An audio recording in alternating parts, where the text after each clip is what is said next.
phone with us this morning. Bob Pollock from the Extension joins us. Our conversation brought to you by Marcus & Mack, voted best personal injury law firm in the Best of Indiana County contest. Marcus & Mack, a law firm representing injured people. Mr. P., how are you?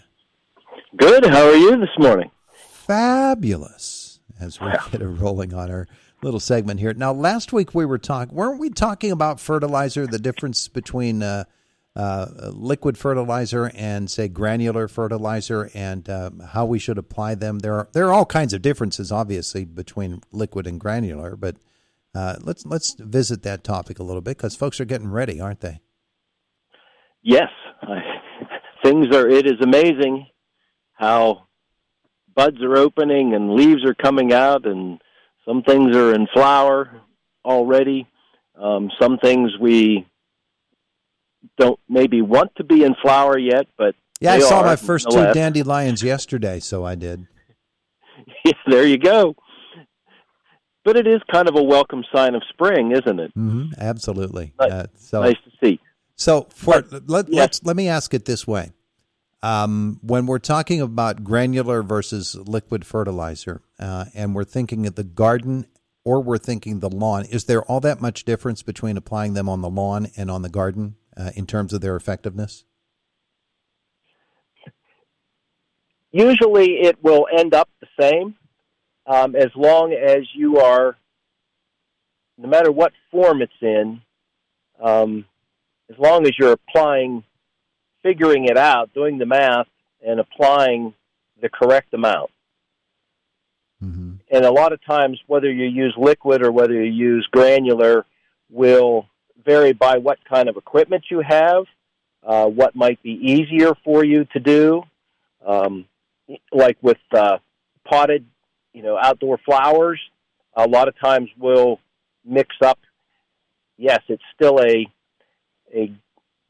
somewhat granular form, but it's finely ground, easily mixes in water, and then when we water the plant, we have the fertilizer mixed in there already, and we do it that way. Mm-hmm. All fertilizers are sold by weight, really. So it's a percentage.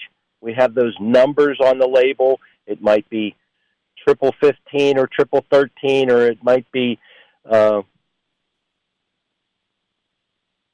some other combination where we have maybe 10, 20, 10. And that just gives you the percentage of, and those 3 numbers are always nitrogen, phosphorus, and potassium. Mm-hmm. So those are 3 macronutrients, or ones that we need in larger quantities.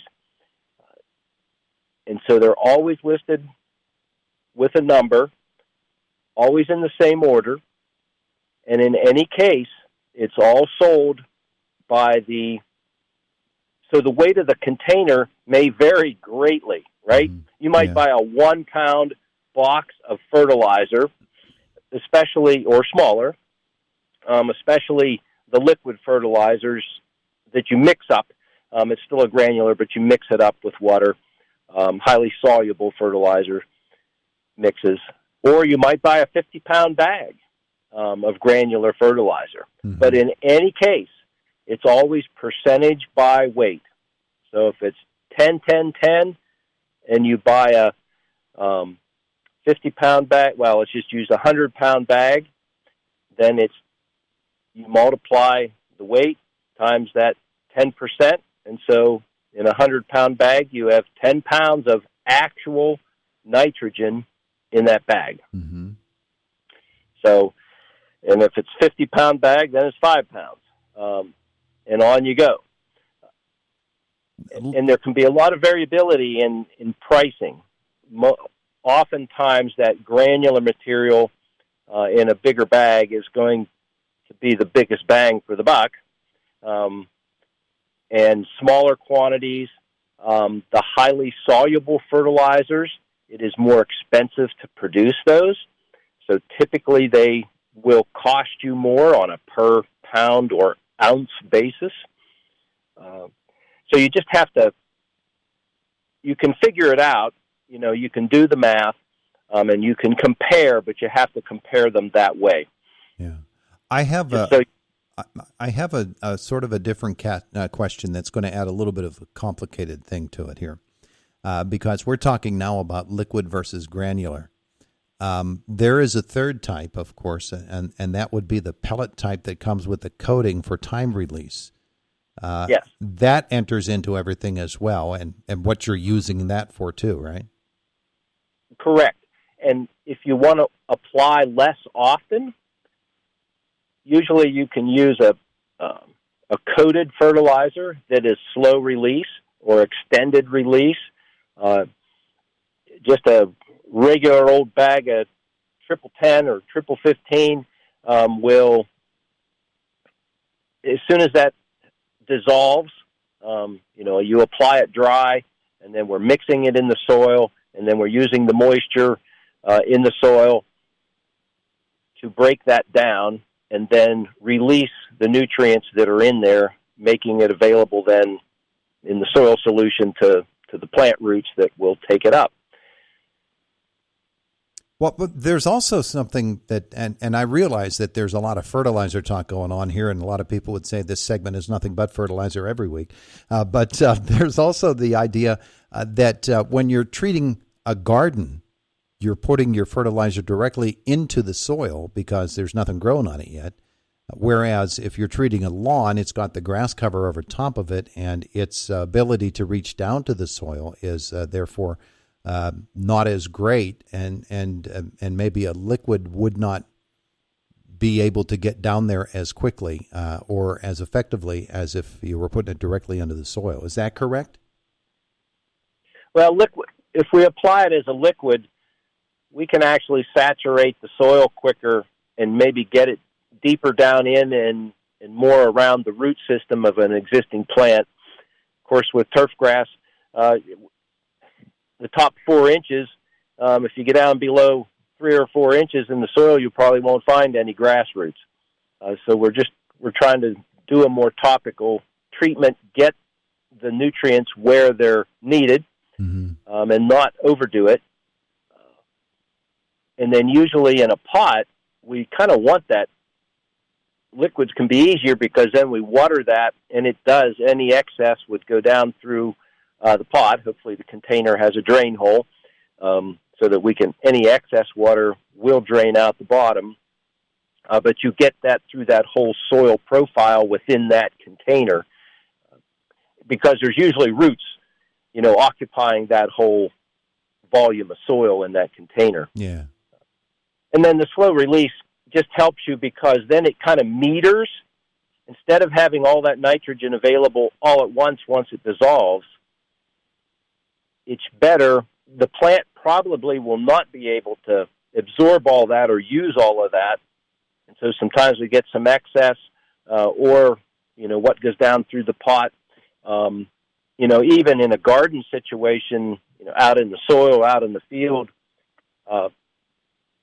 if we get an extra rain, that percolates, dissolves that fertilizer, and then it keeps percolating down through the soil profile, it might get deeper than where the plant roots are, and so we lose some of that nitrogen. So that slow release product can actually be very helpful and efficient so that it releases a little bit of that over time. The plant is more likely to be able to use it, and it's less likely to move where we don't want it or not, become not available for plant use. Yeah.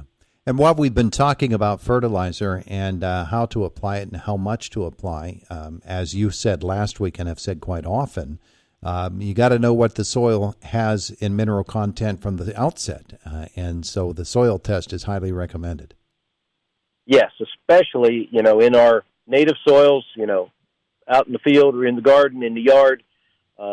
What do we need? Where are your nutrient levels? I just looked at a couple soil tests yesterday that were from a site that hasn't been used in decades. The pH was acidic, which we would kind of expect to see, but the phosphorus, potassium, calcium, magnesium levels were all at optimum or above. And, this was an area that hadn't been farmed or used at all. It was just there. And so that's kind of interesting. Yeah. But if you hadn't tested that, you would have assumed that you would have needed to apply a lot of fertilizer to that soil. So testing is very important so we get the right amount on. Excessive nutrient application is a problem. We know that from our rivers and streams and the Chesapeake Bay and other areas around the globe. So we want to get the right amount, want to feed the plants we're trying to grow, and not overdo it. Yeah. Yeah. All right. So with that soil, they probably just needed to put some lime down and they'd be okay, huh? Yes. They might need a little bit of, depending on the crop that you're trying to start, you might need a little bit of starter fertilizer, and that usually is something that's low in nitrogen and potassium and high in phosphorus, just because phosphorus is important in seed development and growth. Yeah. And that just gets a little boost there, and then as the plant grows and gets a bigger root system and is able to take up nutrients, it can do that. All right. Hey, we got to go. Thanks, Bob. All right. You're welcome.